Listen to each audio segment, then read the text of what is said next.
নমস্কার, good morning আমার প্রিয় বন্ধুরা। আশা করি তোমরা সকলে ভালো আছো এবং ভালো থাকবে। এই প্রাকৃতিক দৃশ্যটা দেখে তোমরা কি বুঝতে পারছো এটা কোথায়?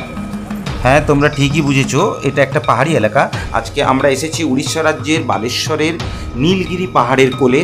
এগিয়ে চলেছি পঞ্চলিঙ্গেশ্বর মন্দির দেখতে।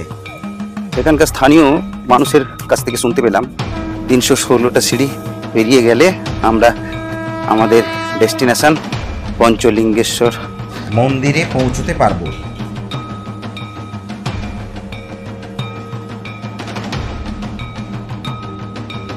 প্রায় 300 পারা সিঁড়ি উঠে আসার পর আমরা পঞ্চলিঙ্গেশ্বর মন্দিরে যাব।